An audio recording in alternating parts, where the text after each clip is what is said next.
No canto esquerdo, pesando 90 quilos, diretamente de Osório, conhecido pelo seu amor pela cerveja alemã, pela implicância com cervejas lupuladas e pelas melhores piadas ruins. Henrique, sem prestígio, Boaventura.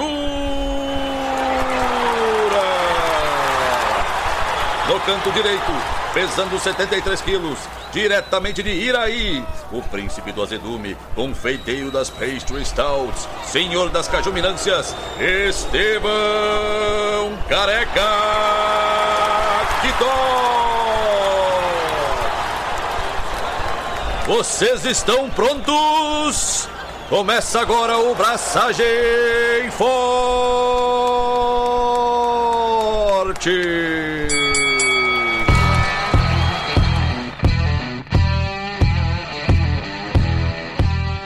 E aí, galera, Estevão da Suricato aqui. Alô, Loite, Henrique Boaventura, eu ainda tô cansado, tô gasto, desgastado.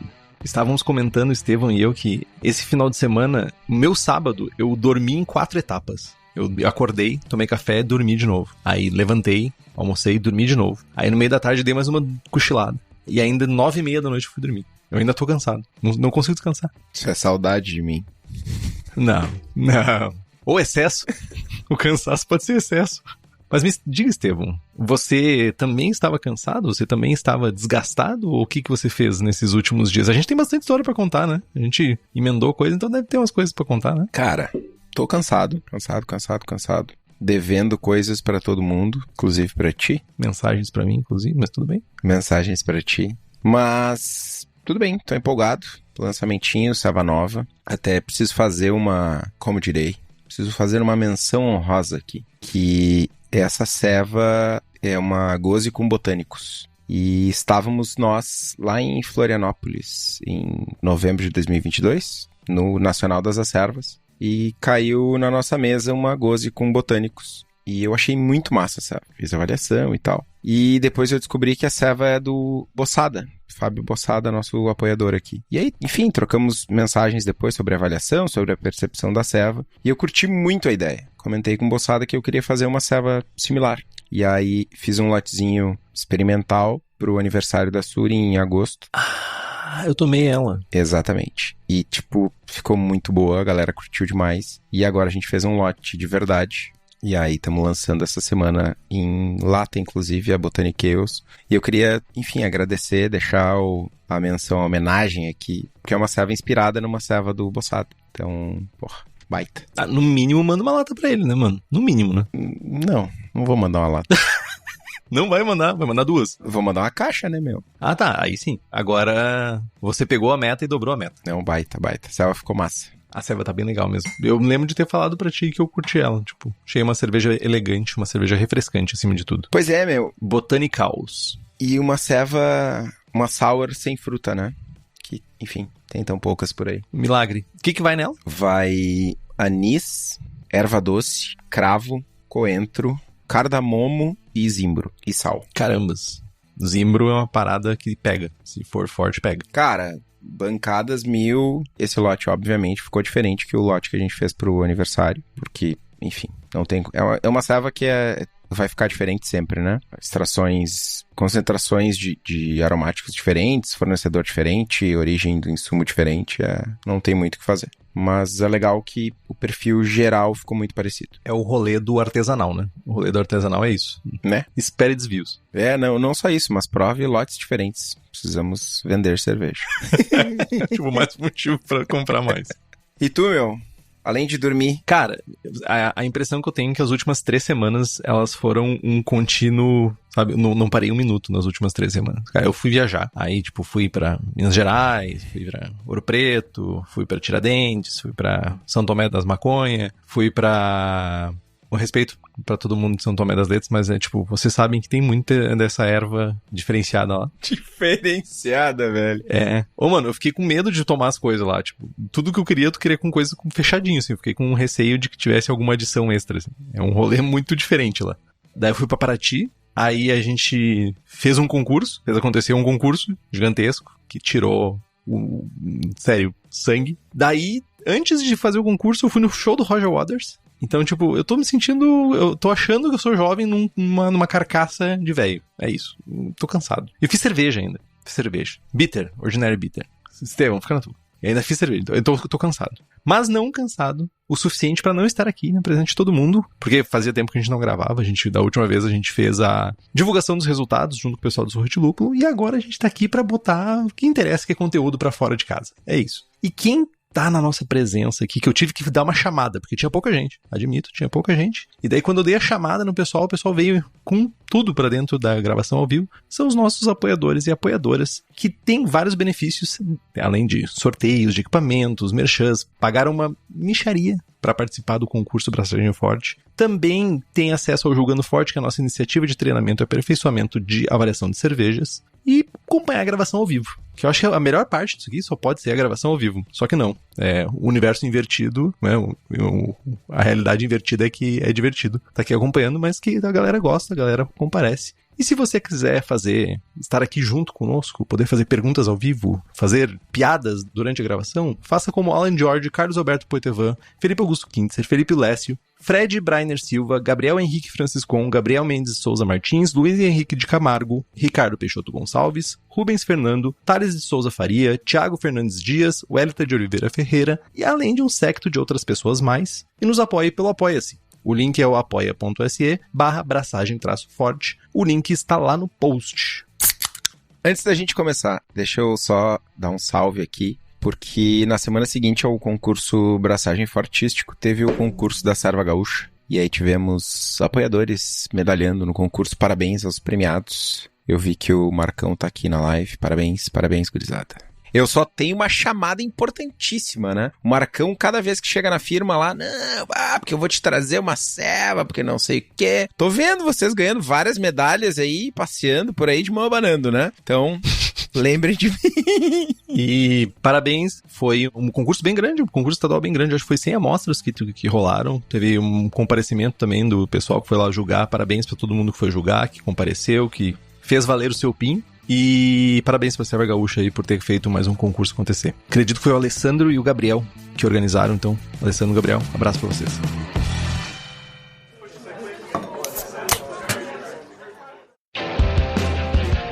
Vamos pras perguntas, Estevão? Perguntas enviadas por nossos apoiadores e apoiadoras, queridos apoiadores e apoiadoras. Então, Estevão, temos uma pergunta do Denis, que é 2 perguntas. Eu farei a primeira e deixarei você responder, e depois eu farei a segunda. Nas cervejas lupuladas americanas, a lupulagem de final de fervura caminhou praticamente toda para o Whirlpool nos últimos tempos.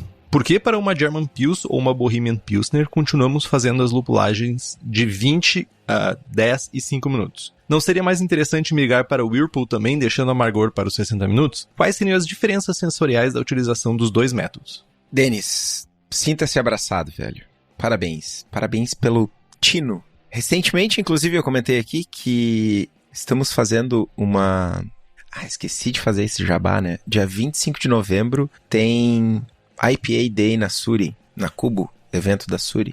Várias servas de fora, já tem Koala confirmado, já tem Everbrew, já tem Fermi e mais umas papagaiadas da Suri, lançamentos e tal. E, inclusive, uma English IPA que... ao compartilhar a receita com o Henrique me questiona não, faz um comentário assim, interessante, não é muito usual fazer adição de lúpulo em Whirlpool. E aí a minha resposta foi tipo, mas é melhor assim. Não foi bem assim, porque eu não sou tão arrombado o tempo todo, mas foi algo nessa linha. 95% do tempo.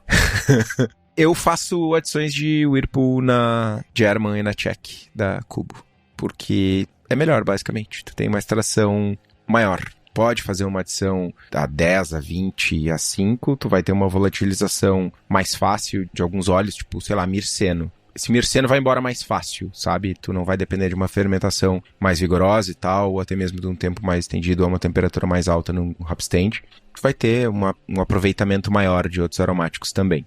Eu prefiro, tá? Salvo raríssimas receitas, tudo migrou pro Whirlpool, inclusive nas servas clássicas, nas cervejas que eu faço, né? Eu comecei, inclusive, nas últimas receitas que eu tenho feito, comecei a usar lúpulos não tradicionais para amargor. Eu estou usando o pato, primeiro pela piada, segundo porque ele tem um alto teor de alfa-ácido, isso é bom, menos matéria orgânica, e eu nunca praticamente faço adições a 20, 15, 10 minutos. Se tem alguma adição que eu faço pra aroma e sabor, eu faço no flame out. É isso, desligo o fogo, adiciono o lúpulo, resfrio. É isso. Tem diferença, sim. Acho que como o Estevão falou, extração é diferente. Tu consegue volatilizar algumas coisas dos lúpulos, alguns óleos essenciais, que vai fazer outras coisas aparecerem. Mas tu tem outras maneiras de fazer isso usando outros lúpulos diferentes também. Não necessariamente gastando lúpulo em adições que vai fazer sumir coisa ao invés de permanecer na cerveja. Segunda pergunta, Estevão. Como levo o mosto para o fermentador inox em uma temperatura bem superior à de inoculação, só inoculo no dia seguinte? Nesse caso, para aumentar o rendimento, o volume das cervejas com muito lúpulo de final de fervura, haveria alguma contraindicação de levar uma quantidade grande de trube para o fermentador, mas purgá-lo antes da inoculação? Este período do trube em contato com o mosto teria algum malefício para a cerveja final? Cara, a maior treta de uma quantidade grande de trube é em contato com o início de fermentação, com a levedura. Tu inocula depois, faz uma purga, inocula e, inclusive, pode fazer, já que tu tem essa capacidade, uma nova purga 24 horas depois do inóculo, que tu vai purgar alguma coisa de trube restante e vai purgar células mortas, enfim, células que não performaram bem. Proteína. Que só vão te atrapalhar, então só tem que tomar um cuidado extra com a temperatura que tu tá levando esse mosto pro fermentador. Sei lá, tu fala em uma temperatura bem superior. Tu tá falando em 35 graus ou em 75? Se é uma temperatura muito alta realmente, tipo acima de 70, tu pode ter isomerização ainda, então, enfim, é uma treta. Mas se estiver falando no caso dos 30 graus, 30, 40 graus, tá de boa, pode levar esse trube tranquilo, faz uma purga antes de inocular e faz uma purga de 24 horas e tá tudo certo. 2 pontos só, rapidamente. A minha abordagem é a mesma que o Marcão colocou no chat aqui, a pato a 55 minutos e o lúpulo exibido a 0. É isso. Por que 55 minutos, Estevão? Cara, boil over, basicamente, né? É esperar dar aquela baixada naquela espuma mais densa, mais... Tretosa. Coagulação inicial das proteínas para também não diminuir o aproveitamento do lúpulo. Essa é a moral. E o Rodrigo pergunta no chat, rapidão, como vocês calculam o amargor só jogando no IRPO? O Brewfather acerta? Cara, não necessariamente ele acerta, mas o desvio, ele é constante. Então, se eu tô errando do mesmo jeito sempre. Mas sim, ele faz o cálculo. Errado ou certo, ele faz um cálculo quando tu usa o Whirlpool. Ele pergunta qual é a temperatura do teu Whirlpool e leva isso em consideração para aumentar ou diminuir o IBU estimado da tua cerveja. Um ponto importante é que, principalmente para quem não faz o resfriamento na panela, tem que considerar o tempo de contato do lúpulo. Tipo, joguei o lúpulo, fiz 5 minutos de Whirlpool, deixei 5 minutos decantar, parou de girar e aí eu vou transferir a cerveja. Esse tempo de transferência também conta. A cerveja o mosto tá, sei lá, 70, 80, 90 graus e o lúpulo tá ali em contato no montinho. Então, isso, quanto maior o tamanho do equipamento, enfim, para cervejaria que usa Brewfather, isso é bem importante. Eu sei de cervejarias que demoram 2 horas para transferir o mosto. Cara, 2 horas a 85, 90 graus é treta, né? É vários IBUs a mais.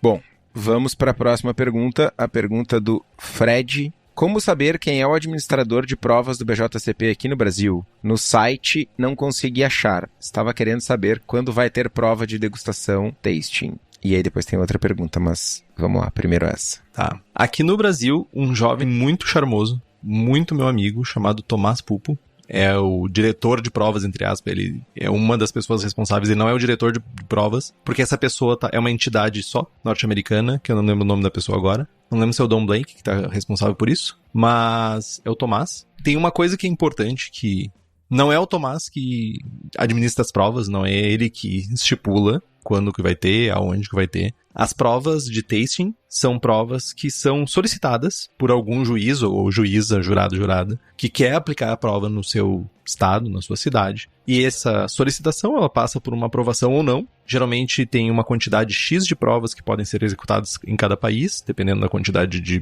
pessoas que tem, principalmente para avaliar essas provas, que é o nosso maior problema aqui no Brasil. Não ter pessoas para avaliar as provas suficiente para comportar um ritmo maior de provas do BJCP. Então, até onde eu sei, no momento tá um hold, tá esperando um pouco para sair novas provas, porque a fila de avaliação das provas passadas ainda tá grande. Não foi avaliado algumas provas, inclusive a do Estevão, para ele já antecipando a reclamação que ele vai fazer. Mas as provas, elas são solicitadas. Não é o diretor de provas que vai fazer isso. E se tu quiser saber onde vai ocorrer as provas, site do BJCP tem lá um link chamado Exam Dates, alguma coisa assim, que tu consegue ver onde vai ocorrer. Se eu não tô enganado, ano que vem vai ocorrer em Buenos Aires. E eu acho que é o mais perto daqui, eu acho que é Buenos Aires. E só. Não vai ter mais nenhuma prova ocorrendo por aqui. E eu acho que já deve estar meio fechadas as provas do ano que vem. Então, pelo menos por hora, a não ser que tenha uma notícia extraordinária, não vamos ter provas enquanto a gente não terminar de corrigir as que estão por aqui. Eu não ia me manifestar, mas provocado fui.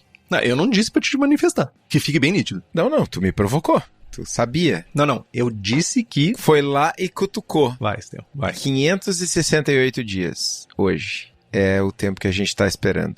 Continua falando isso. Não, é só isso. Só ia dizer que são 568 dias de espera. Teve gente que teve 2 filhos nesse meio tempo, mano. E é real, velho. Mano, aproveitou bem o tempo. É isso. Ah, velho. Só agora uma cutucada. As pessoas que, quando receberem essas notas, a gente precisa de ajuda dessas pessoas para que as próximas pessoas recebam um pouquinho mais rápido e que as outras pessoas recebam um pouquinho mais rápido. Então, é aquela cutucadinha. Ajudem. Não simplesmente abandonem.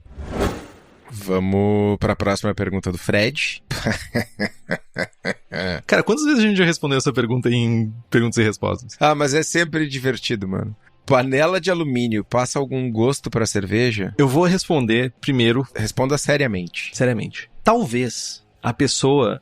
cara, existem um zilhão de alergias e de hipersensibilidades. O corpo humano, ele é uma coisa programada pra dar ruim, né? Não, pra dar ruim. Pô, a gente tá vivo, respirando e se mexendo. É um milagre, cara. Tipo assim, é tanta pecinha podre no organismo que, né? E vai que existe uma pessoa que tem uma hipersensibilidade a alumínio. Talvez exista essa pessoa que consegue detectar uma coisa que talvez nem o laboratório consiga detectar. Vai saber. Aí tem a segunda parte, que é a parte não tão séria, que tipo assim, talvez a pessoa tenha um laboratório de análise na boca, que quando a pessoa bota a boca numa amostra que tem alumínio, ela consiga detectar, sabe? Mas não passa gosto pra cerveja. Você comeu arroz feito em panela de alumínio sua vida inteira. Quer dizer, sabe, provavelmente já existem jovens hoje em dia que nasceram num mundo que não tinha panela de alumínio. Nunca rasparam uma panela de alumínio, nunca arearam uma panela de alumínio. Mas muito provavelmente você comeu arroz com panela de alumínio e você não sentiu gosto de alumínio. Então, é isso. Jorge Lopes pergunta: alguns estilos belgas se favorecem da refermentação na garrafa. Nesse processo, a levedura reabsorve o oxigênio, impedindo a oxidação da cerveja? Vamos lá. Depende. Depende por quê? Primeiro, a levedura reabsorve, sim, oxigênio de dentro da garrafa, da lata, do barril, do que quer que seja. No entanto, não é um negócio tipo, refermentei na garrafa, não vai oxidar. A levedura não é mágica, ela reabsorve um pouco do oxigênio e ela não permanece reabsorvendo esse oxigênio ad infinito. E o oxigênio que tem ali, existe uma quantidade X de oxigênio no headspace, mas continua entrando oxigênio pelo selo do fechamento da lata, ou pela borrachinha da tampa ali, continua entrando oxigênio. Então, é muito mais uma coisa que minimiza do que elimina. Esse é o grande rolê. E uma curiosidade, tem algumas cervejarias que fazem o chamado micropriming. Carbonata a cerveja com CO2 por contrapressão, né? Carbonata normal, manda pra garrafa e faz um primingzinho ali de um pentelésimo de grama de açúcar, só para ter uma refermentação e a levedura reabsorver a maior parte, ou uma parte mais significativa da quantidade de oxigênio que tem no headspace. Perfeito. Pergunta do Douglas Almeida: o que é mais complicado na organização de um concurso cervejeiro? Pedrada em cima de pedrada. Vou dar a minha opinião, mas eu também gostaria de saber do Estevão depois. Cara, pra mim, lidar com o ser humano, na definição mais ampla dessa frase, lidar com o ser humano, é a parte mais difícil, né? Desde as pessoas que vão, e principalmente as que não vão comparecer ao concurso. pra julgar. Tem que lidar com as expectativas, a gente tem que recepcionar bem essas pessoas, tem que dar direcionamentos corretos, tem que atender dúvidas, tem que estar próximo dessas pessoas, porque elas estão ali, muitas vezes, como voluntárias, e a gente tem que suprir essa necessidade delas e tá tudo bem. Não quer dizer que não seja cansativo, não quer dizer que não dê trabalho. Dar trabalho e ser cansativo não quer dizer que não seja prazeroso de alguma forma. E também a gente lida com as pessoas que mandam amostras, que inevitavelmente não vão concordar, que vão discordar de alguma coisa, vão criticar decisões tomadas, não vão perdoar alguns desvios de rumo. Então isso também é uma parada bem complexa, né? E eu acho que, somado a isso, tem o fato de que Estevão e eu, a gente tem uma cancha já de concurso, e a nossa barra é alta. Tanto eu quanto o Estevão, organizando um concurso, a nossa barra é alta. A gente não admite algumas coisas. E isso aumenta a pressão consideravelmente em cima de nós mesmos. Então, é uma parada não tão simples e que onera psicologicamente, digamos assim, quando tu tá organizando, além das correrias mil que acontecem, de vai pra cima, vai pra baixo, busca isso, busca aquilo. Porque no final das contas a gente acaba casando isso com outras atividades mil que a gente tem no nosso dia. Nós não nos dedicamos exclusivamente a organizar concursos, sabe? Isso é uma coisa também mega importante. Estevão, o que tu acha? Cara, eu acho que tem uma diferença aí, que é organizar o concurso e, aspas, ser dono do concurso, tá ligado? Tipo, a associação do Zé das Couve da esquina da minha casa quer fazer um concurso e me contratou pra ser organizador. Cara, de boaça, meu. Tem coisas, como o Henrique falou, que são ruins, que são difíceis, mas quando tu tem que cuidar do orçamento do concurso, tu tem que botar na balança se tu vai ter uma amostra mais cara, quanto tu vai gastar de hotel pro jurado, quanto é que vai custar a alimentação, né? Essa parte administrativa do concurso, acho que pra mim é a maior treta.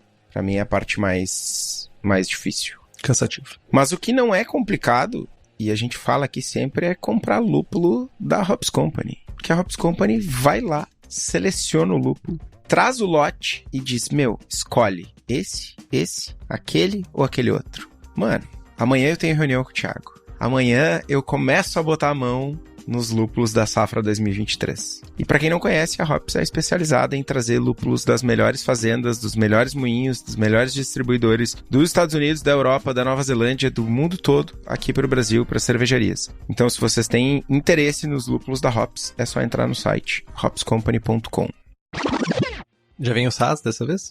Eu não posso falar o que vem exclusivo pra mim na mala. Entendi. Porque senão vai gerar ciúmes e tretas com a concorrência. Mas vem. Entendi. Acabou de gerar treta com a concorrência. Beleza. Denis perguntou também. Mais uma pergunta de Denis. Estou planejando abraçar uma New Zealand Pilsner e olhando o BJCP, traduzido, fiquei em dúvida sobre uma frase na descrição de sabor, que diz: a cerveja pode ser seca, mas não com um final bem definido e cortante. O que significa? Cara, isso significa um anti-crisp, basicamente. A cerveja pode ser seca, mas ela não tem que ser crisp. E o que eu acho, talvez, uma observação de exemplares que não necessariamente são tão legais. Tipo, ela não precisa ser ceva... Tô falando de uma ceva genérica, de uma New Zealand Pilsner genérica, não do espectro todo do estilo, né? Acho que é uma frase que pode levar as pessoas a fazer uma cerveja com mais carbonatos na água, com uma FG um pouco mais alta. Acho perigoso esse tipo de comentário, sabe? Tipo, ela pode ser seca, mas não deve ser crisp. Saca? Acho pesado. Principalmente tendo feito e tomado algumas New Zealand Pilsners com crispness médio alto e muito boas. Enfim, o que tu acha? Demi-crisp, como diz a Cíntia.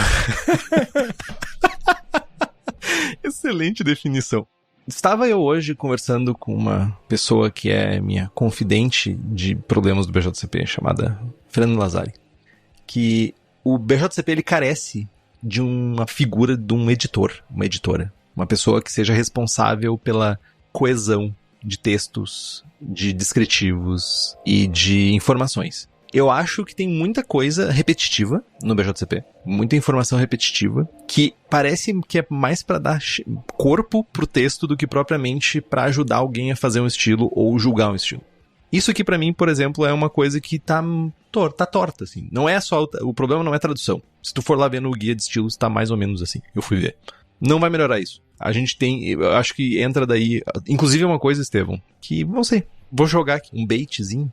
Talvez uma minissérie destrinchando o BJCP, aprendendo a ler o guia do estilo do BJCP para 2024. Mas eu acho que falha um pouco em dar uma mensagem mais direta. Às vezes, em prol da poesia, fica menos reto, sabe? E pra mim tem que ser mais reto. Muitas vezes tem muita poesia e pouca direção. Além de, sei lá, de não ter algumas características importantes. Sei lá, como é que é o equilíbrio da cerveja? Não tem. Como é que é o retrogosto da cerveja? Alguns estilos não tem. Como é que é o final da cerveja? Alguns estilos não tem. Talvez o guia se beneficiasse de ser algo mais... Cara, tem um algoritmozinho, né? Tem isso que precisa ser dito a respeito de cada cerveja. Como tu falou, né? Isso, exato. Todas elas têm que falar do aroma e sabor de malte, todas elas têm que falar do final, todas elas têm que falar disso e daquilo. Enfim, mas acho que essa colocação da figura de ter uma pessoa fazendo edição é essencial. Precisa a colocação. Gordon, ele compila.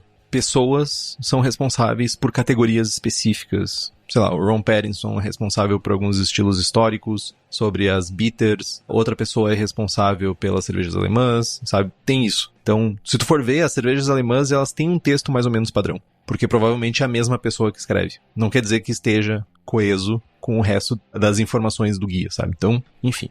Só o Marcão perguntar... Nesse caso da New Zealand Pils, não tá mais relacionado ao fato de ter mais cloreto, porque o guia menciona isso. Sim, cara, mas ao invés de dizer, pode ser seca, mas não deve ser crisp, poderia dizer, usualmente feita com uma água com mais cloretos, logo os exemplares não têm tanto crispness quanto uma German Pils. É muito melhor falar isso do que dizer, pode ser seca, mas não crisp. Porque aí vai ter um Estevão da vida que vai fazer essa ceva com uma FG 1019 e com 200 ppm de cloreto, tá ligado? E tem estilos que estão assim. Tem estilos que falam isso. Olha, o caráter mineral da água pode dar uma sensação maior de corpo. Ou pode dar uma sensação maior de secura, sabe? Tem isso em estilos. Não me lembro de cabeça agora quais os estilos. Mas tem. Então, não tem aqui, mas tem em alguns estilos. Mas vamos adiante. Pergunta do Bruno Luiz Vidoretti. Henrique. Como comentei no Julgando Forte do dia 31, surgiu uma dúvida aqui. Percebi que o paladar é muito pessoal para avaliação. Não lembro quem foi que pegou lixia na check, coisa que não passei nem perto. E já passei por isso com cervejas minhas na avaliação de amigos, sendo bem particular a percepção de cada um, como já percebi várias vezes. Como o juiz BJCP equilibra isso em um julgamento, a percepção de um juiz para outro não tem a possibilidade de destoar tanto por causa dessas particularidades e influenciar na nota final da amostra? Isso é fato? Faz parte? Ou tem alguma coisa que balanceia isso para a nota não ficar nos extremos de um juiz para o outro? Uma excelente pergunta, ainda mais a gente saindo da Copa agora, né? Mas a melhor resposta para essa pergunta é que não tem uma bala de prata para esse problema. Tu achou que eu fosse falar depende, né? Não depende. Depende. Não tem uma bala de prata para esse problema. Passa por estudo, hora copo, ampliação de biblioteca sensorial. É um esforço pessoal de cada jurado ou jurada, de certa forma, tentar todo o concurso ou toda avaliação que ela for fazer, né? Se a pessoa for fazer, sabe? Remover o viés que ela tem e discutir as percepções, se alguma coisa parece muito discrepante. É a maneira mais comum que a gente tem nos concursos de tentar diminuir esse gap entre as pessoas. Lógico, isso varia muito com a experiência do jurado também. Um jurado mais experiente, que tem mais cancha, mais hora-copo, já experimentou mais coisas, já participou de mais concursos. Pode ser que ele consiga controlar, ou que ele tenha uma biblioteca maior que vai ver uma pessoa. Vou dar um exemplo. Quando a gente estuda pro BJCP, a gente tem exemplos de súmulas bem preenchidas e exemplos de súmulas não tão bem preenchidas. Tipo, tu pode dizer aroma de malte. Tu pode dizer aroma de malte de intensidade média. Tu pode dizer aroma inicial de malte de intensidade média com caráter de pão. E tu pode dizer aroma de malte inicial de intensidade média com caráter de pão com notas secundárias, lembrando casca de pão torrada. Então, é a mesma avaliação, só que com graus diferentes de profundidade. Então, é cancha. E problemas vão acontecer. Discrepâncias vai acontecer. E é por isso que a gente não tem uma pessoa só avaliando a cerveja. Geralmente tem 2, idealmente 3. Para que as pessoas discutam, para as pessoas conversem e tentem chegar numa ideia daquela cerveja menos discrepante. Ainda mais quando a gente tem jurados ou juradas que têm menos cancha na mesa. Essas pessoas têm um papel de perguntar. Tem um papel de buscar mais informações. De aprender com aquelas outras pessoas que estão ali. Alguma coisa a comentar, Estevão? Sim, rapidamente. Primeiro é que a gente tem que normalizar, insisto... A gente tem que normalizar receber súmulas diferentes. Cara, se fosse para receber a súmula igual, não precisava várias pessoas. sentaria o Estevão aqui e faria 3.000 avaliações de 3.000 cervejas e, tá ligado? É primeiro ponto. Segundo ponto, não é no sabor de lixia ou de damasco ou de goiaba branca ou de goiaba serrana ou de não sei o que tá o fato da tua cerveja ser uma cerveja 35 ou uma cerveja 45. Eu falo isso sempre de lúpulo. Cara, American IPA. Olhem a descrição de American IPA. Pode condimentado, pode frutado, pode cítrico, pode dank, pode diesel, pode tudo. Cara, tem aroma de lúpulo, tem sabor de lúpulo, tem amargor, o equilíbrio tá certo, não tem harsh, não tem astringência, não tem nada disso. Cara, sei lá, se é goiaba ou se é bergamota, ou não faz diferença pra pontuação, pra performance da serva. Pode fazer diferença para aqueles 5 pontos do intangível, mas não é aí que tá o furo da bala. O furo da bala tá antes. E às vezes a gente se apega... Ah, não, pro Estevão parece lixia, pro Henrique parece goiaba. Cara, é a memória sensorial de cada um. Biblioteca sensorial. Não é isso. Biblioteca sensorial. Cada um tem uma experiência diferente, comeu frutas diferentes, viveu em lugares diferentes, um apanhou com chinelo, outro apanhou com cinto. Mano, é isso. Vai ser diferente. Cara, que exemplo merda. Vamos adiante. Cara, meus parabéns, cara. Fez eu rir. Rodrigo Condessa. Após a fermentação, onde vai realizar o cold crash 0 graus por um tempo e depois, caso faça o dry hopping, tem algum problema em voltar para a temperatura de 15 graus, 17 graus? Ou quais as vantagens e desvantagens de manter o dry hopping junto ao cold crash? Cara, tem uma questão que tu vai perder tempo, né? Quanto tempo essa cerveja vai demorar para aquecer novamente para 15, 17 graus? E tem a questão de o que tu tá buscando. Não vejo muito sentido em jogar para 0, decantar a levedura e aquecer. Cara, eu diria que se tu tá fazendo alguma cerveja lupulada, tipo IPA style, faz dry a quente. E aí tu pode optar entre fazer um dry em contato com levedura, final de fermentação, 22 graus, faz o teu dry, continua nessa temperatura, ou terminada a fermentação, tu baixa a temperatura para uns 15, 17, já vai decantar muita levedura, o pessoal chama corriqueiramente de soft crash, baixa de 22 para 16 graus, decanta um monte de levedura e aí tu faz teu dry, para ter uma extração mais eficiente de aromáticos, enfim. E aí tu vai a 0, ou então, não, quer seguir uma pegada mais tradicional, quer fazer um dry numa German Pils da vida, cara, baixa a 0, faz o dry a 0. Esse subir, não vejo benefício algum, vejo perder tempo. Justo. Mas antes de avançar, falamos de lúpulo e tal, eu queria relembrar vocês que tá rolando o Clube de Assinaturas Expedição do Lúpulo da Prússia Beer, e com uma novidade, uma notícia. A próxima serva vai levar Zapinha, o Zapa, trazido para o Brasil pela Hops Company, inclusive. Tem inscrições abertas. Então, chama a Amanda no direct, chama no Instagram da Prússia, que tem lista de espera, então acelerem. E aí, vamos para a pergunta do Marcão, Marco Seixas. Olá, senhores. Isso não é uma pergunta, isso é um parágrafo. Uma dissertação. Sobre reaproveitamento de levedura. Caseiramente falando, qual seria um limite seguro para reaproveitamento? Venho reaproveitando com sucesso, entre parênteses, principalmente lagers, mesmo esquema que o Henrique faz, uma session e depois uma standard, até a 5ª geração. Fui até a 6ª, mas resolvi fazer de uma OG baixa 1034 para observar se valeria a pena arriscar. A cerveja fermentou bem, limpa, etc.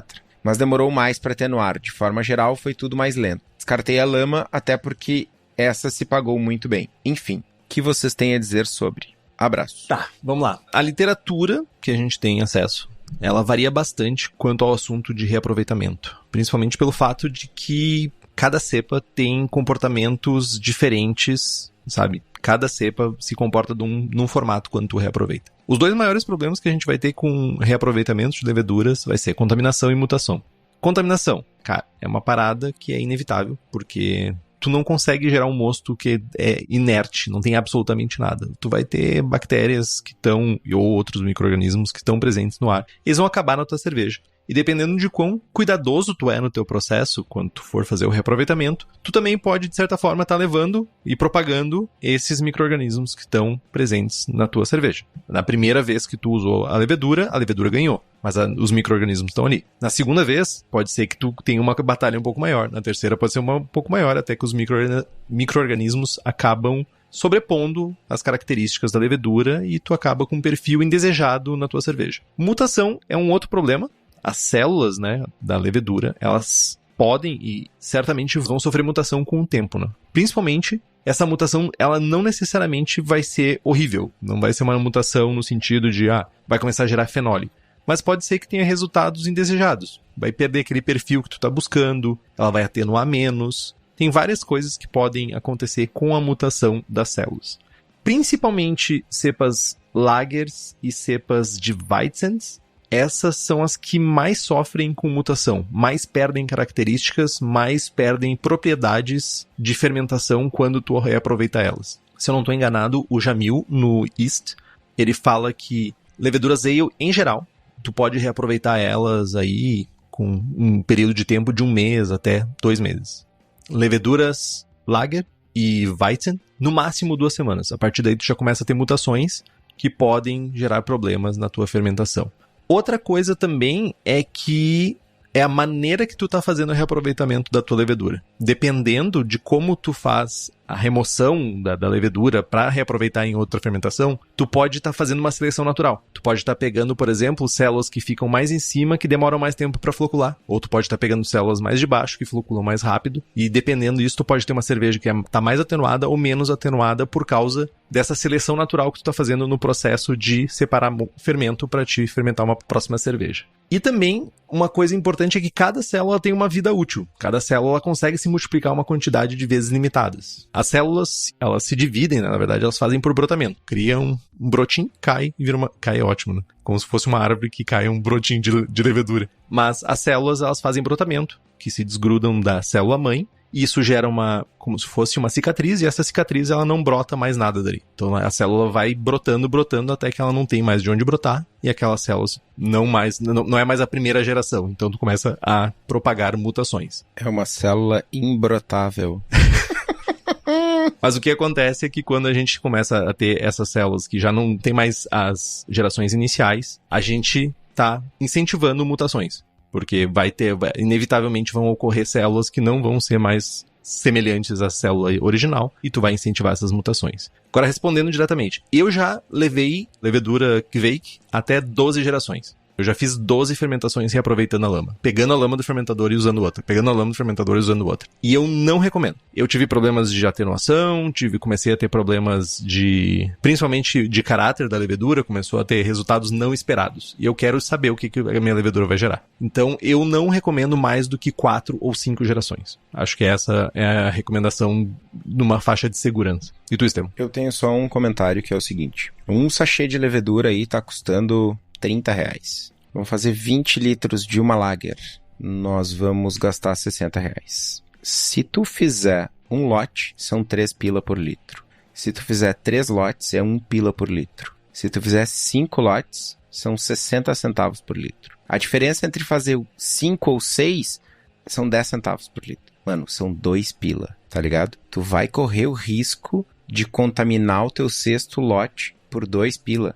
Quanto tempo tu reaproveita? Quantas vezes tu reaproveita na fábrica, Estevam? Ou é sempre fresco? Cara, na fábrica a gente reaproveita muito pouco por uma questão de programação de produção. A gente faz muita cerveja diferente o tempo todo. Então, tem 1000 situações em que a gente simplesmente não tem tanque para reaproveitar na hora e a gente não armazena a levedura mais de 7 dias. Que a Gabi não me ouça, mas 7 dias é o máximo. Então, tem que casar os tanques, né? A cerveja foi pro frio, 3 dias depois eu coletei a levedura, e aí, em 7 dias, eu tenho que ter uma produção de outra cerveja com aquela mesma levedura para poder reaproveitar. Então, cara, 3 vezes, 4 vezes no máximo. Uma dica importante, se você for reaproveitar. Tem aquela dica que eu sempre faço, começa com uma cerveja bem leve, depois vai para uma cerveja com densidade original padrão, e depois uma cerveja mais pesada, e depois disso tu descarta. Mas o importante é que, se tu não for jogar mosto em cima do fermentador que tem a levedura lá, se tu for fazer coleta realmente para botar em outro fermentador, que tu misture as células, que tu desfaça a lama no fundo, para que tu não pegue somente as que estão mais em cima, e tu pegue um espectro maior de tipos de células diferentes ali, que vão estar mais floculantes, menos floculantes, médio floculantes, para te ter mais próximo possível da fermentação que teve originalmente na cerveja. Então, tirou a cerveja que estava pronta, dá uma sacudida. Eu gosto de pegar 1 litro d'água fervida e resfriada e misturar para ajudar a desfazer aquela lama, e daí eu pego a levedura e levo para outra fermentação. Sandro Max. Cervejas sours. Qual é a forma mais simples para acidificar? Posso usar os mesmos fermentadores das levas normais? Dicas para quem quer iniciar no azedume, como eu. Cara, vamos lá. Primeiro de tudo, acho que a gente tem uns 42 episódios citando diversas dicas. Henrique, vai catando os episódios aí. Episódio de Berliner Weiss, episódio de Straight Sour, episódio de Catarina Sour não tem. Enfim, o Henrique tá consultando para nós. Bom, forma mais simples para acidificar. A mais simples hoje é usar Philly Sour. É a mais simples, mas não necessariamente é a melhor. Na minha opinião, tá longe de ser a melhor. A melhor é fazer o uso de lactobacilos. Compra lactobacilos na Levtech, compra lactobacilos na farmácia de manipulação, compra o Sour Peach da Lallemand, tem opções. Faz a mostura, não lupula, adiciona o lacto a 32, 35 graus, acidifica o mosto até pH 4,5, acidificou, ferve de novo, lupula se precisar, enfim, inocula a levedura e vai embora. Pode usar os mesmos fermentadores das leveduras, das levas normais? Pode. Deve, inclusive. Sempre tomando cuidado de limpar o fermentador, esponja macia e tal, sanitizar bem. Procedimento padrão. Dicas para quem pretende iniciar no azedume como eu. Vamos lá. Episódios 204, Lichtenheiner. Episódio 14, Berliner Weiss. Episódio 194, Smooth Sour. Episódio 177, Philly Sour. Episódio 172, Straight Sour. E o 27, Goza. Tem bastante conteúdo, tem bastante coisa em detalhe, tem discussões interessantes sobre abordagens, receitas, enfim. Acho que vale a pena. Tem o episódio 122 também, que a gente fala sobre lactobacilo. Então, tem algumas horas de áudio aí pra tu ouvir. Mas o caminho que é o mais simples, Philly Sour, que é o melhor, acidificação com lacto. O Sandro fala, não tem mais Philly Sour no mercado. Inclusive é o Sandro que fez a pergunta. Oi, Sandro, tudo bem? Hoje eu vi uns jovens no grupo de cervejarias comentando sobre uma levedura que é lanchância também, que é a Sour Hour. Tem pacote de meio quilo já, mas em sachê eu não sei te dizer. Eu acho que a Philly Sour em sachê de 500, em sachê não, em pacotes de 500 também tem. Não, tem certamente, né? Mas eu imagino que o comentário dele é relacionado ao sachêzinho. Sachê tá bem difícil, eu tentei achar isso faz uns meses e não achei. Que bom. Por quê? Porque, Tá bom. De nada por ter catado os programas em tempo recorde. Obrigado, Henrique. Eu não esperava nada diferente de ti. Tu é sempre muito eficiente, muito esperto. Obrigado. Mas pode elogiar em público também, não tem problema. Não precisa ser só no privado, pode ser público também. Tô elogiando em público, mano. Sim, mas eu tive que pedir. Mano, vocês entendem o que eu passo todo dia, né? Vocês entendem agora.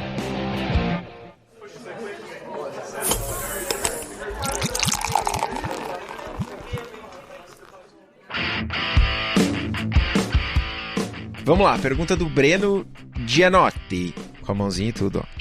É possível fazer um starter somente com bombinha de aquário ou é necessário agitador? É possível fazer, inclusive, sem bombinha de aquário, agitando com a mão. E não encare como botando a mão dentro do recipiente e fazendo agitar. Tipo, você pega o recipiente e agita o recipiente.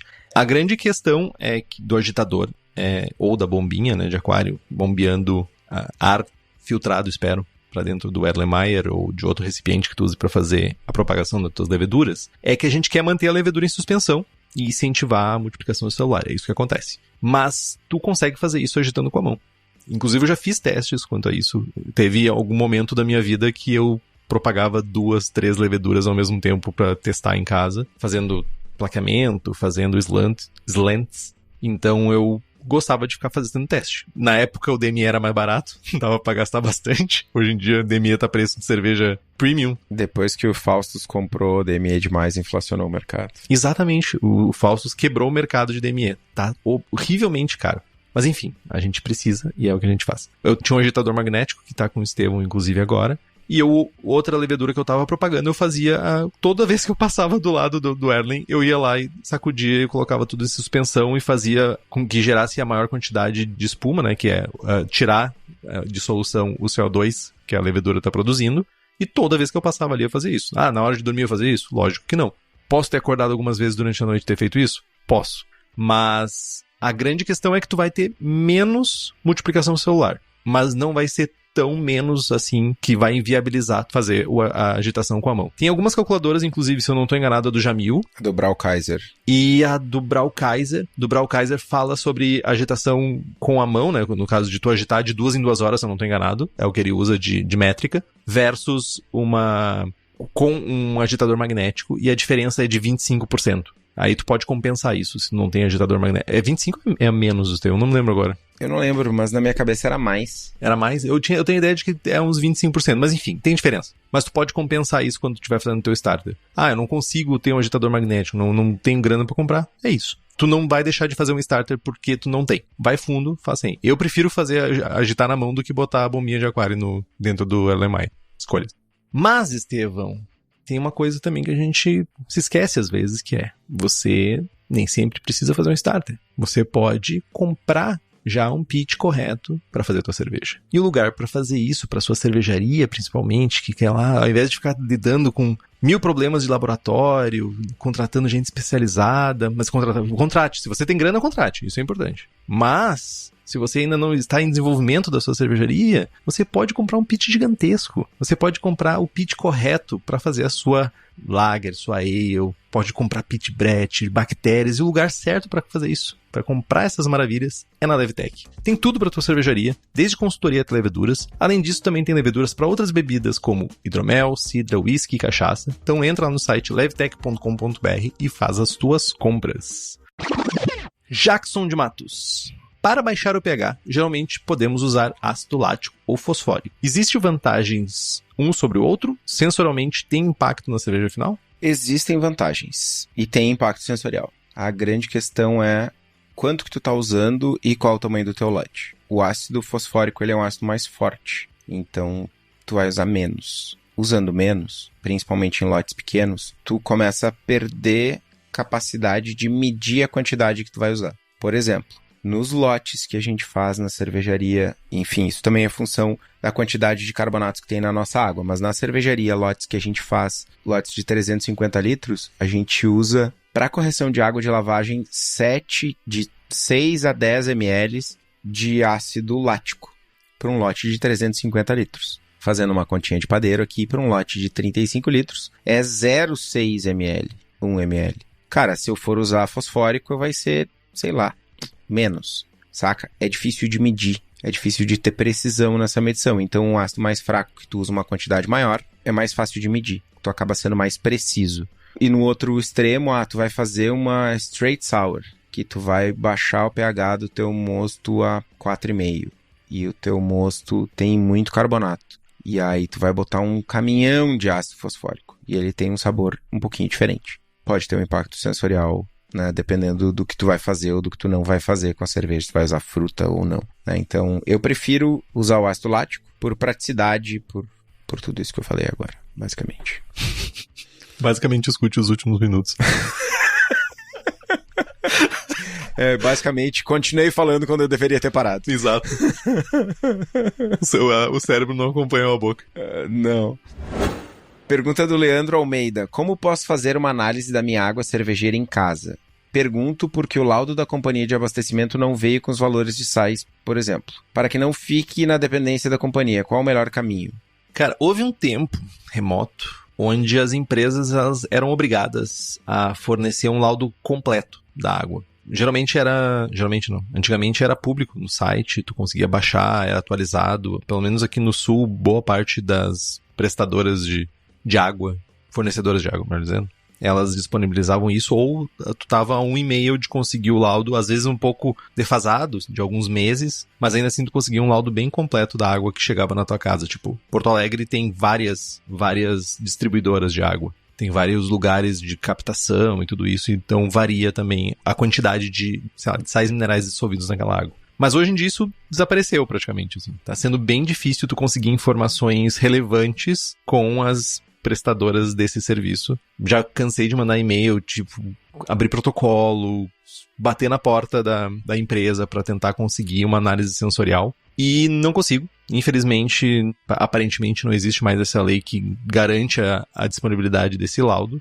E o melhor caminho, certamente, é tu contratar um laboratório especializado para fazer essa análise. Infelizmente, vai ter que desembolsar uma grana, aí, acho que uns R$300, alguma coisa assim, para fazer a análise e tentar, de alguma forma, buscar mais informações sobre a água que tu tem na tua torneira. Uma coisa importante é que, para ti conseguir ter uma visão bem precisa, é importante que tu garanta, ou pelo menos que tu descubra, né, junto com a tua fornecedora de água, se não tem mudança de captação. Aqui onde eu moro, por exemplo, no interior do Rio Grande do Sul, são 6 poços de artesianos que fornecem água para a cidade. Então, eu posso ter 6 fontes diferentes de água e é notável quando muda, para mim. Sensorialmente é notável quando muda. Tem alguns poços que são mais perto da superfície, que tem menos caráter mineral. Tem alguns poços mais fundos que são bem caráter mineral bem presente. Então, a composição dos íons da água muda. E se tu fizer análise de um só dos poços, tu não vai saber exatamente como é a tua água. Tem kits de análise de água que são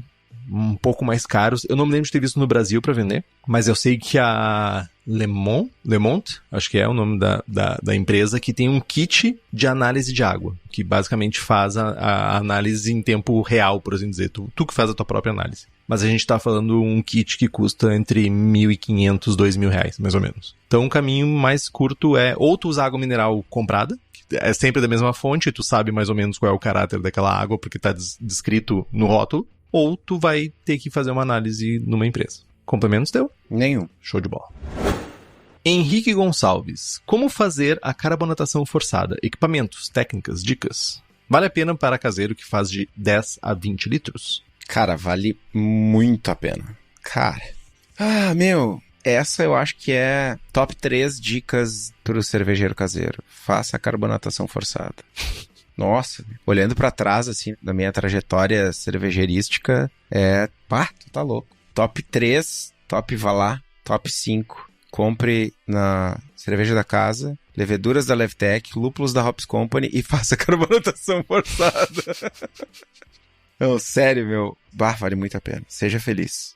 Não esquece de me agradecer depois. Equipamentos, técnicas, dicas. Equipamentos. Cilindro de CO2, reguladora, mangueiras, barril, seja post-mix, barril keg, extratora ou conectores, abraçadeiras e, na maioria das vezes, uma geladeira extra ou ter a consciência de que tu vai servir ou fermentar na tua geladeira. Enchedor de contrapressão ou beer gun também, para se tu for encher garrafas. Mas isso não é necessário. Importantíssimo. Torneira. Mano, torneirinha. Pode ser a piquenique. Piquenique. Nossa, tá louco. Seja feliz. Piquenique. E aí, cara, vou usar e abusar do Henrique. Henrique, enquanto eu enrolo aqui, cata pra nós o episódio de carbonatação. Mas tem um episódio que a gente fala sobre carbonatação e dá todas as dicas de como fazer carbonatação forçada, o que tu precisa saber. 21. Episódio 21. Muito obrigado, Henrique. Tu é sensacional, apesar de me xingar em público. Obrigado, sou teu secretário. Não, mano, tu é meu amigo. Obrigado. Entendi. Pergunta do Caco Borghetti. Gostaria, se possível, que comentassem sobre cursos úteis para cervejeiros caseiros. Até que ponto vale a pena buscar cursos ofertados no mercado nacional? Obviamente, sei que depende das nossas pretensões. Recentemente fiz um curso em uma escola conhecida como sendo para iniciantes, porém vi algo extremamente técnico. Confesso que algumas coisas auxiliaram, mas outras certamente foram para completar a grade e assustar quem está iniciando. Enfim, se puderem auxiliar direcionando um caminho ou dando dicas, agradeço. Eu respondo isso queimando um monte de ponte, Estevão? Não. Complicado, né? Tá. Eu acho que a gente tem a primeira coisa bem direta e reta. O que tu quer num curso? Eu quero expandir o meu sensorial. Eu quero aprender como analisar de alguma forma uma cerveja. Eu quero provar cervejas novas. Eu quero saber casar cerveja com comida. Eu quero fabricar cerveja. Eu quero virar um mestre cervejeiro. Eu quero trabalhar numa fábrica gigantesca de cerveja. Tudo isso tem cursos bem diferentes para te atingir esse estágio na tua carreira. Acho que a primeira coisa é decidir o que tu quer. Para cervejeiro caseiro, fabricar cerveja, aí pode ser que eu esteja sendo injusto, mas eu também seria injusto em recomendar algum curso que eu não tenha feito. Mas eu não me lembro de um curso que vá te formar cervejeiro caseiro completo. Eu acho que é muito tentativa e erro, fazer em casa, ler bastante, tem bastante livro, mas para outras coisas, sommelier, mestre em estilos, acho que o mercado tá cheio de cursos, bons cursos para te guiar nesse sentido. Não necessariamente para ser cervejeiro caseiro. Cervejeiro caseiro, eu acho que a gente ainda tem o fato de ser caseiro, parece que não habilita um curso profissional, sabe? Para dar esse caminho. Eu sei que tem umas escolas que têm alguns cursos, mas eu nunca participei e eu não conheço ninguém que tenha feito isso para recomendar. E aí, se tu quer realmente trabalhar no meio, aí os cursos têm que sair do Brasil. Infelizmente, os cursos foda de técnicos pesados, realmente, TUM, em Munique, Berlim, Chicago, são fora do Brasil, infelizmente.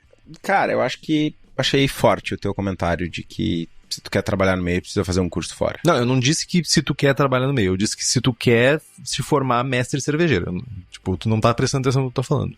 Ok. É isso, então. Além de tudo isso, não me responde e não presta atenção no que eu falo. E daí fica dizendo que eu tô falando coisa pra depois eu ser processado, não tu. Deu? Tudo bem, deixa assim. Posso continuar? Eu vou pegar meu livro aqui pra ler. Pega teu livro aí. Eu já participei de cursos caseiros, já dei curso pra caseiro e uma coisa que me pegou na tua pergunta é conteúdo pra completar a grade. Isso é foda, porque tipo, cara, tem o cara que tá, sei lá, o cara que tá dando curso da serva da tua cidade ou da tua região. Provavelmente é outro cervejeiro caseiro que montou um conteúdo ali com o que tu precisa saber pra fazer minimamente uma serva boa, saca? Não tem grade pra preencher, não tem alguém ensinando da sua própria experiência, né? E, cara, tem gente boa e gente ruim em todos os ramos, né? Assim como tem gente fazendo serva ruim e vendendo, tem gente fazendo curso ruim e vendendo, né? Isso é uma treta. É importante a gente transcender o certificado, né? A gente vive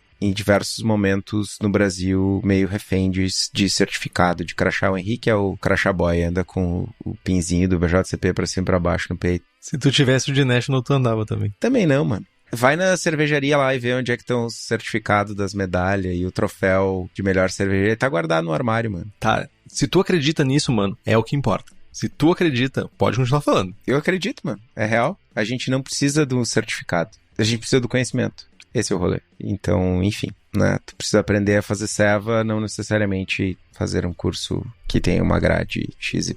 Uma sugestão bem rapidinha. Converse com alguém que já fez o curso. Eu acho que é uma boa maneira de tu entender o que vai acontecer. Converse com alguém, pega mais ou menos a visão da pessoa, uma pessoa que tu confia, e daí tu vai ter uma ideia bem boa do que tu vai aprender no curso.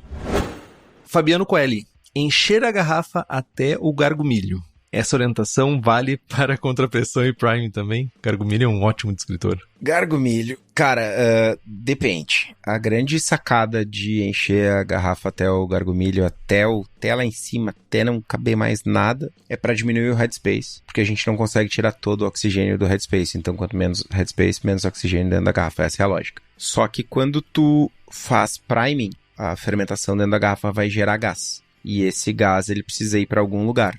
Quando tu tem um headspace considerável, nesse headspace já tem gás. Só que gases são altamente compressíveis, então tu vai botando mais gás naquele headspace, ele vai se comprimindo e tá tudo certo. Quando a garrafa tá cheia até o gargumilho, não tem espaço pro gás, porque o líquido é pouquíssimo compressível. E aí acontece da garrafa explodir, ou da tampa voar. A função do headspace, ela existe porque as cervejas, elas são enchidas e pasteurizadas. Cerveja pré-cerveja artesanal, né? E quando o cara enche a garrafa até o gargumilho e bota na pasteurizadora, o que acontece? O líquido quente expande. Expande e não comprime, não tem espaço para ele dentro da garrafa, a garrafa explode. Então os caras tiveram a genial ideia de deixar um headspace, porque esse headspace na garrafa funciona como um amortecedor. O líquido expande, o gás comprime e tá tudo certo, a garrafa não explode. Então, para a cerveja com priming, tem que ter headspace. Segunda pergunta, uma Keller Beer engarrafada e colocada na geladeira deixa de ser uma Keller Beer por ficar em maturação a frio? Depende. A geladeira tá no porão? Deus do livre, mano. Meu, tô on fire, velho. Então, cara, quer responder, Henrique? Que eu tenho certeza que se eu responder eu vou te magoar. Tá, eu vou só ler o comentário do BJCP sobre o estilo, tá? Daí depois tu pode me magoar, não tem problema. Mais do que um estilo de cerveja, um estilo tradicional de servir. Mas essas cervejas têm diferenças sensoriais das cervejas básicas. Devem ser julgadas como cervejas especiais. Considere...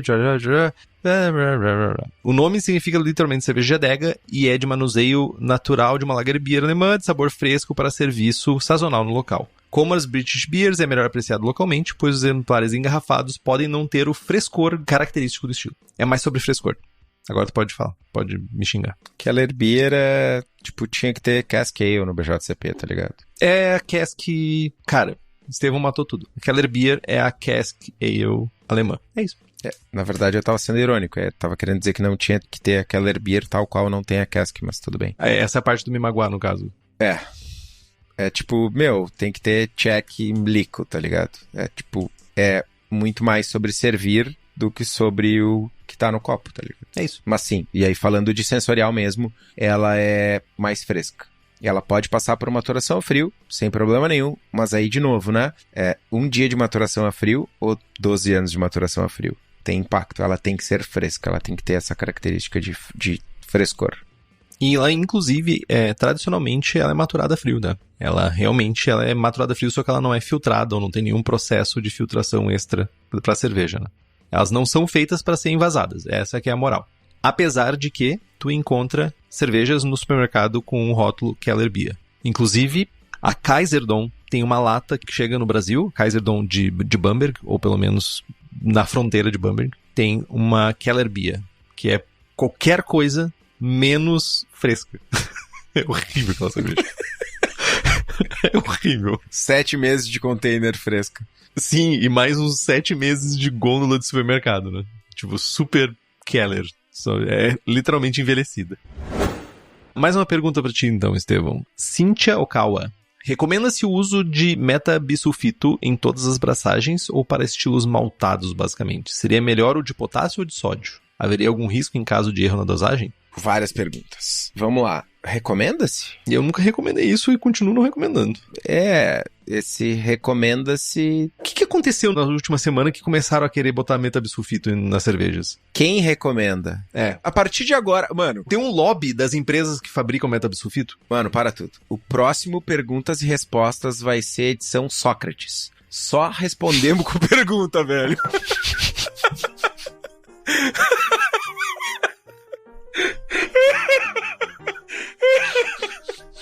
Tu esperou tomar uma coisa. Quem recomenda?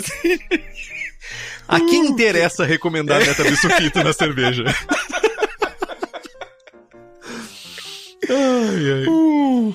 Desculpa, Cintia. Ela deve estar rindo também, então. Recomenda-se é muito forte, né? Mas não recomenda, inclusive. Metabisulfito, ele tem várias atuações. Ele pode servir como sequestrante de oxigênio, ele pode servir como seletor de leveduras, como conservante de uma maneira geral. Confesso que eu honestamente não sei dizer qual é melhor nem qual a principal diferença entre metabisulfito de potássio e de sódio. Não sei. Real, não sei. Haveria risco em caso de erro na dosagem? Sim. Muito metabisulfito pode trazer caráter sensorial de sulfitos, de sulfurantes. E aí, enfim, não queremos isso. Importante, sulfitos tem pessoas que são alérgicas. Pessoas asmáticas são alérgicas a sulfitos e pode desencadear uma crise asmática. Isso é mega importante.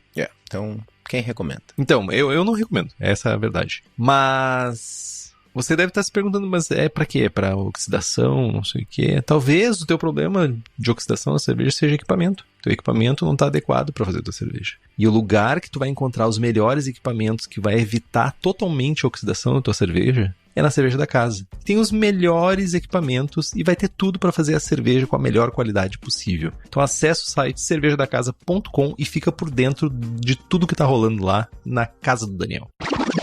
Agora, Estevão, a gente chegou naquele momento que vem as cartinhas, o fax. o carro de telemensagem com as perguntinhas. Por favor, Estevam. O fax. Carro de telemensagem? Maicon Freitas.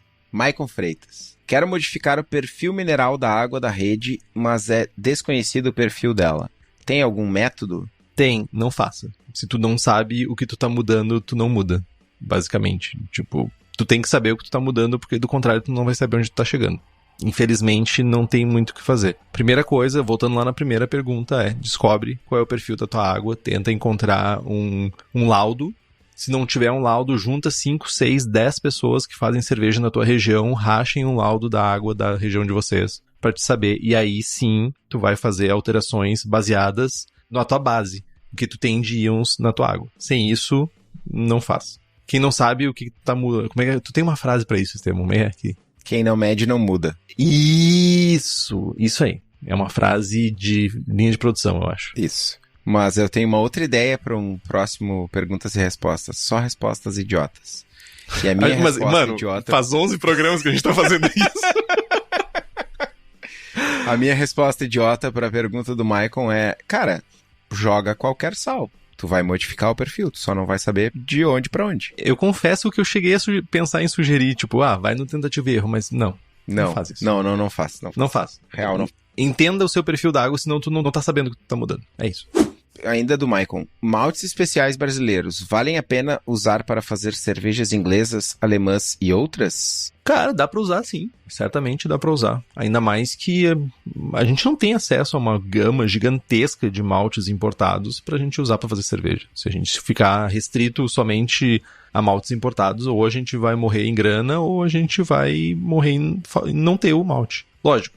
É importante pontuar que cada maltaria tem seu processo e vai ter perfis diferentes para aquele malte que tu tá substituindo, de certa forma, né? E tu vai ter que adaptar na tua receita. É o caso clássico do Mary's Otter que tu substitui por Pale mais um chorinho de Munique. É uma maneira que tu tem de tentar simular o perfil de Mary's Otter. Não quer dizer que vai ficar igual, mas, sei lá, cara, tu só tem acesso a malte Pale de uma maltaria brasileira aí e Munique de uma maltaria brasileira. Tu vai deixar de fazer uma cerveja inglesa por causa disso? Não, tu vai adaptar. A adaptação é a mãe de toda a mudança, assim. Tipo, então, testa, experimenta, vai brincando com o malte, vai brincando, vendo qual é. Principalmente, recomendo muito fazer cervejas smash, que tu usa somente um malte pra te entender bem o perfil que tu vai ter naquela cerveja e a partir daí tu consegue combinar. Faz uma cerveja 100% Pale, faz uma 100% Pilsen, faz uma 100% Munique, faz uma 100% Viena e vê o caráter que a cerveja tem no fim e depois tu consegue blendar esses maltes para gerar caráteres diferentes na tua cerveja e também usar maltes especiais. Tem maltarias aí. Como é que a do Odebrecht é a... Maltes catarinense. Catarinense, que tem uma cacetada de maltes especiais diferentes também, que consegue perfis diferentes. Só não espera a mesma coisa que tu tá esperando, sei lá, de uma maltaria inglesa. Prova primeiro, vê qual é o caráter e aplica na tua cerveja. Um comentário rapidamente. Nos estilos americanos, falando de IPA basicamente, existe um desapego com o ingrediente. Tu ia ler a descrição antigamente no BJCP 2008, por exemplo. American IPA, caráter de lúpulo americano, cítrico, leve condimentado, pinho, resina. Lúpulo americano. Hoje tu não vê mais o lúpulo americano em descrição de estilo americano. É caráter de lúpulo frutado, Esse apego com o ingrediente é uma coisa que já foi, que meio que a escola americana, de uma maneira geral, já deixou pra trás. E com as escolas mais tradicionais isso não aconteceu ainda. Nem sei se vai acontecer. A alemã tá agarrada com isso, mano. Pois é, cara. Mas saca? Guardadas as devidas proporções, pra mim é a mesma coisa que a galera dizendo, não faz cerveja boa com milho. Justo. Tá ligado? Tu tá botando um certificado de qualidade ou de não qualidade no ingrediente. Cara, o ingrediente é só mais uma ferramenta. O que importa é o que tá no copo. Vale o que tá no copo, exatamente. Só, eu não concordo com o que tá no guia, tá? Só queria dizer isso. Mas tu pega um estilo tipo Hellesbock. Não, Hellesbock não. Sei lá. Hellesbock. Tu vai lá nos ingredientes, provavelmente tem alguma coisa dizendo assim, o caráter tá mais relacionado à qualidade dos maltes alemães do que propriamente processo. Tem coisas assim, sabe? Pra estilos alemães. Soberba, pode ser. Enfim, não é o primeiro erro do BJCP. José Forno, no caso de não atenuar e já depois de clarificar, posso fazer alguma coisa para melhorar? Pode. E aí, pra bater nos preconceitos, a galera do hidromel faz tudo depois, né?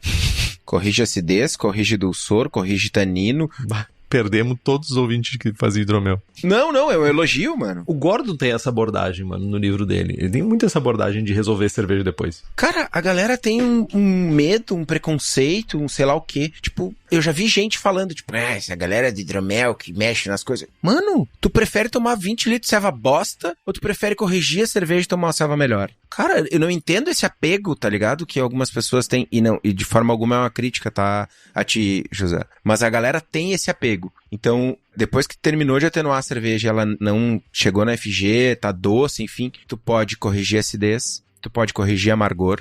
De bate-pronto, assim, cara, é ácido lático e hexa-hop, iso-alfa ou tetra-hop que tu acha em homebrew shop, tu corrige amargor 5 IBUs pra cima, dependendo do estilo, um chablauzinho de acidez vai trazer um pouco mais de brilho, tu pode... De novo, dependendo do estilo, tu pode adicionar sal, tem várias alternativas, tu pode colocar uma fruta, tu pode fazer um dry hopping, a cerveja tá...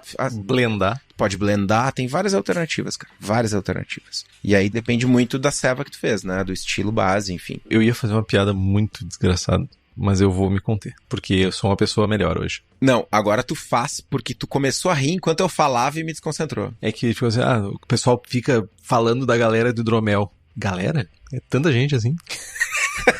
Agora perdemos a galera do hidromel. Desculpa, gente. Ai. Eu queria que tivesse mais gente que fizesse hidromel, essa que é a verdade. Porque tem duas coisas que eu internamente gostaria de fazer. Mais. Eu já fiz hidromel e eu queria fazer mais, mas não faço. E eu queria fazer cidra e não faço. Mas eu sou... encare essa minha piada como um frustrado falando sobre as coisas. Eu não sei fazer o que vocês fazem, é isso. Pergunta do Fernando Madri. Quanto tempo uma levedura se mantém viva numa garrafa? Fiz uma barley wine faz 8 meses, 12% de álcool, levedura Nottingham. Priming de 6 gramas por litro e ainda está com 30% do gás. Vai carbonatar? Ainda consigo salvar essa ceva? Cara, se tu já tem gás na tua cerveja, tu fez priming, provavelmente ela vai carbonatar. Ela não morreu, as leveduras... Tipo, a primeira coisa, tem as leveduras que estão ali, principalmente numa cerveja que tem 12% de teor alcoólico e 8 meses guardada e tudo isso, tu já tem células que sofreram demais. Tem células que já não estão no ápice da sua vida. Isso é um problema, porque elas trabalham mais devagar, ou às vezes não trabalham. Certamente tem alguma coisa viva lá dentro. É quase impossível que não tenha alguma coisa viva se tu não fez nenhuma... Vai, Estevão. São 8 meses de priming, ou ele fez a ceva há 8 meses e fez o priming há 2 semanas? Ele fez há 8 meses, eu não sei se quanto tempo levou. Isso é uma boa pergunta também. Se já foi 8 meses de priming, deu ruim, total, assim. Tu pode abrir as garrafas e colocar uma microdose de levedura nova ali pra conseguir fazer esse processo. Pega uma CBC da vida, que é específica pra não gerar caráter, e ela vai só fazer a carbonatação na garrafa ali. É específica pra isso. Mas, mesmo assim, vai ter alguma coisa viva. Mas pra resolver esse rolê, provavelmente adicionar uma levedura nova. Eu deixaria mais um tempo. Acho que complementar com o tempo que levou pra chegar em 30% do gasto, talvez 2 semanas. Mais 2 semanas ou 3 semanas vai resolver. Agora, se realmente foi 8 meses de garrafa ainda e tá em 30% do gás, não creio que vai melhorar muito mais do que isso, não. Aí é a adição de novas leveduras. Gregory Loff. Existe algum problema ou desvantagem em fermentar 20 litros de mosto num fermentador de 40 litros? Problema, não. Mas vai ter uma dificuldade se por exemplo, for um fermentador de inox ou se for um fermentador que tu pretende carbonatar a cerveja dentro do fermentador. Enfim, tu não vai... O CO2 gerado talvez não seja suficiente, ou talvez tu tenha que fechar o fermentador antes, porque tu tem um headspace maior e tal. E em alguns casos é até recomendado. Eu lembro de um caso emblemático que eu fiz uma Imperial Stout numa bombona de 60 litros e foram 25 litros de mosto com WLP 007. E era uma Imperial Stout 1100 a densidade. E, botou cerveja pra fora, velho. O Krausen subiu uns 50 centímetros dentro da bombona e, botou ceva pra fora loucamente. Então, dependendo do caso, um headspace maior pode ser bom. Só um complemento. A galera pensa sobre isso, vai esterificar mais, vai esterificar menos. Cara, é muito pouco volume para ter uma mudança drástica em questões de esterificação, de oxigenação, alguma coisa assim. Isso não vai impactar, provavelmente. Tu diz por causa da quantidade de oxigênio? Por causa da quantidade de oxigênio. E, sabe, tem uma galera que fala, inclusive, sobre... eu simulo fermentação aberta usando um headspace maior. É diferente. Não é a mesma coisa, saca? Simular fermentação aberta com headspace maior não faz sentido. simular a fermentação, tipo, tem uma maior quantidade de oxigênio no headspace, e daí a pessoa, entre aspas, simula uma fermentação aberta, sem realmente ela estar aberta, porque tem mais oxigênio no headspace. Isso. Entendeu? Tá, mas vai dar... Primeira meia hora de fermentação não tem mais oxigênio ali. Eu não disse que tá certo, eu disse que tem gente que faz isso. Não, só não. Mas não vai impactar em perfil de esterificação, não vai impactar numa cerveja diferente por causa disso. Eu fermento, por exemplo, num fermentador de 30 litros, 20 litros. O maior problema é o que o Estevão falou mesmo, talvez transferência, alguma coisa assim, que vai ser o teu maior problema.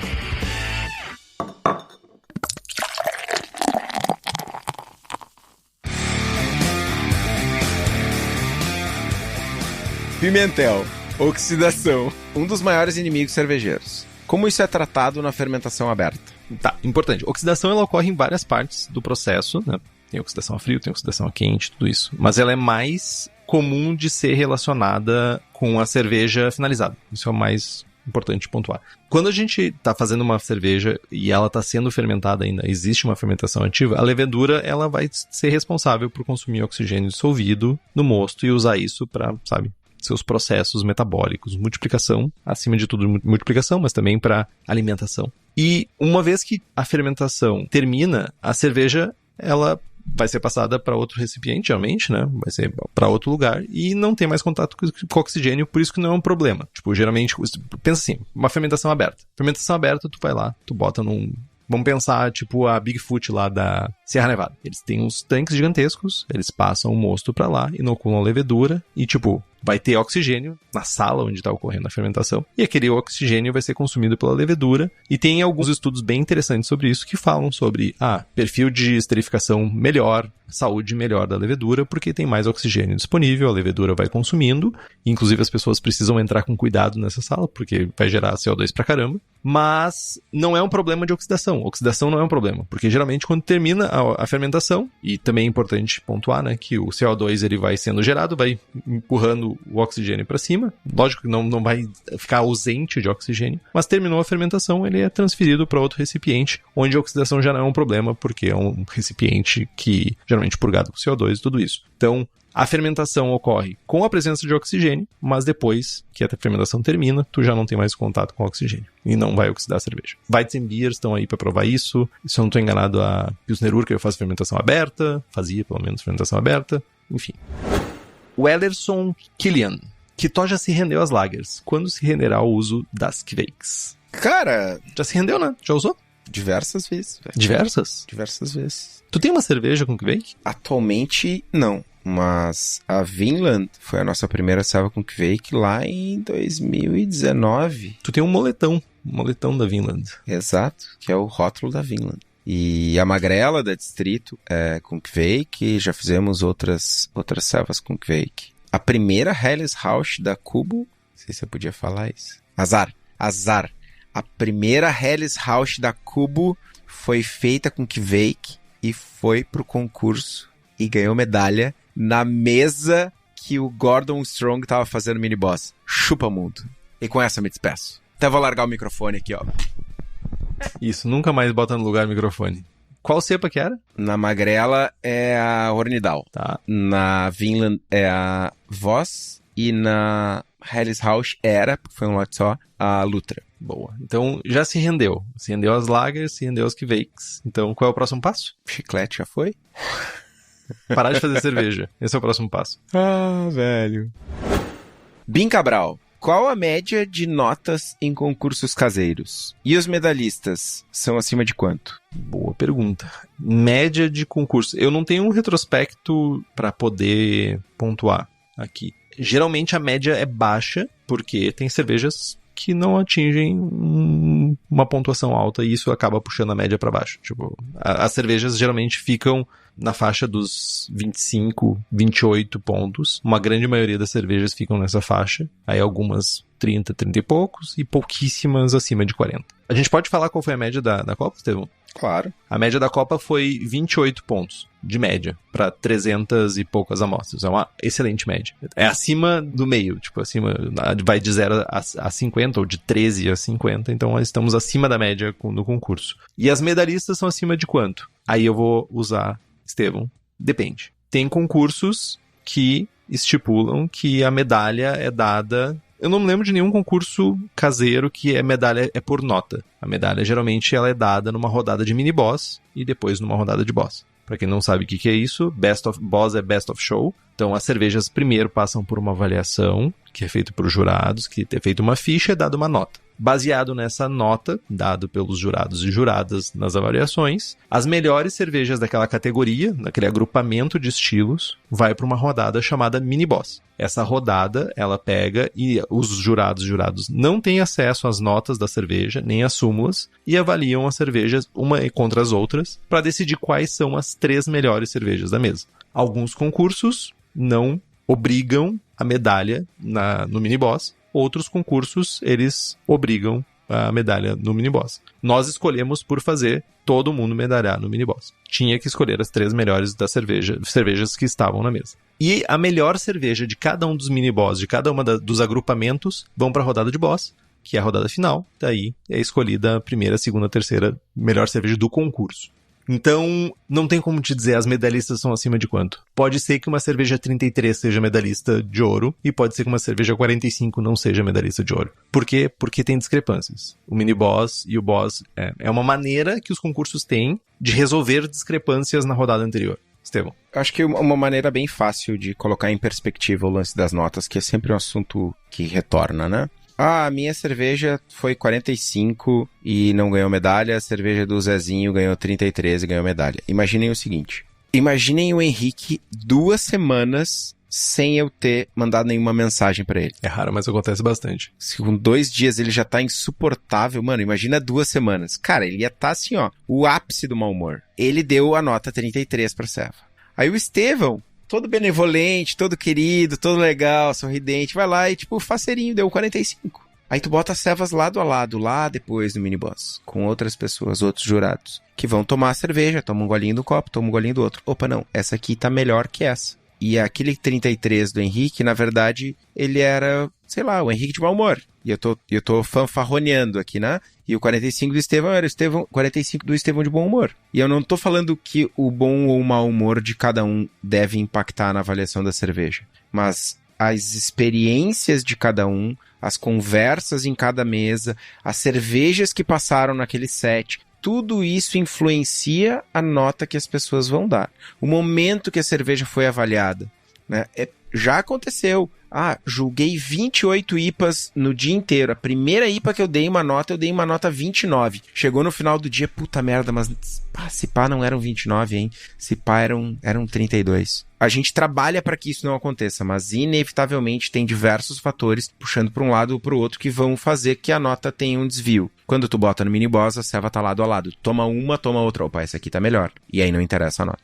E um comentário final. A primeira rodada é uma garrafa, que é descartado. O mini-boss é outra garrafa e o boss é outra garrafa. Então, não é raro que tenha algum problema na garrafa na rodada de mini-boss. Ou na primeira rodada a cerveja tem uma característica que na outra garrafa não tem.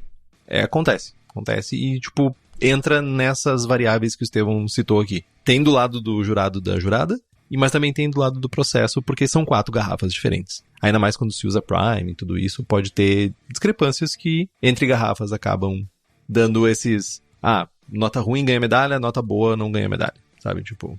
E tem uma coisa mega importante. A gente trabalha e a gente tenta, ao máximo possível, incentivar as pessoas que se aprofundem mais, mas é muito comum em concursos, principalmente jurados que não têm tanta experiência, cervejas leves terem notas mais ruins e cervejas complexas terem notas mais altas. Por quê? Porque sinto mais sabor em cerveja complexa. Tem madeira, nota alta. Imperial Stout tem nota alta, sabe?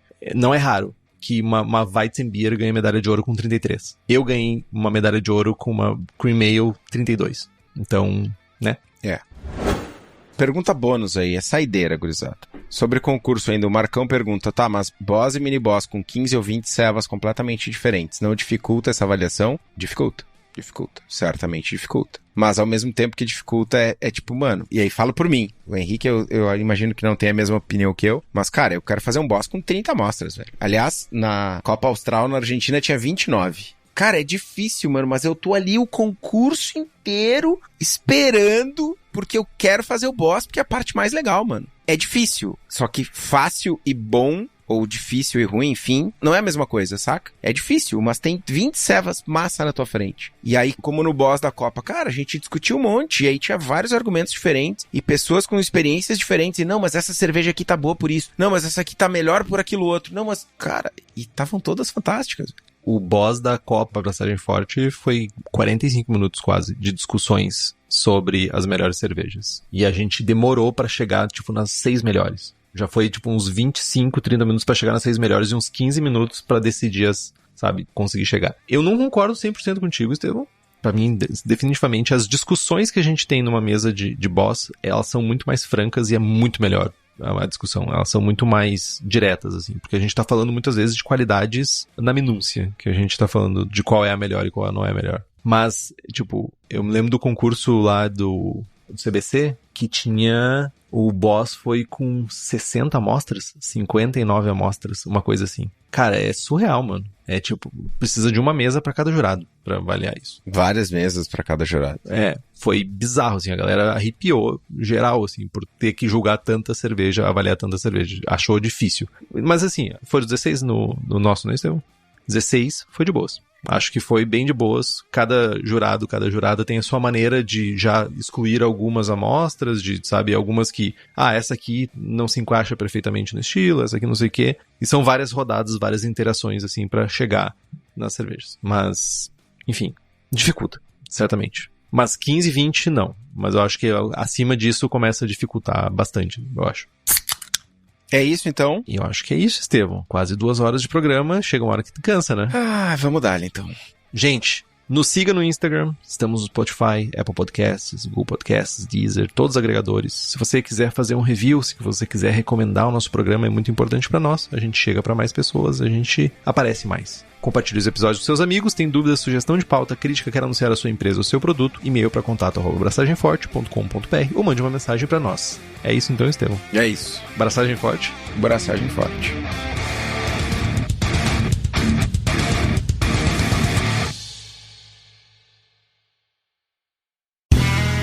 Este podcast foi editado por Play Áudios.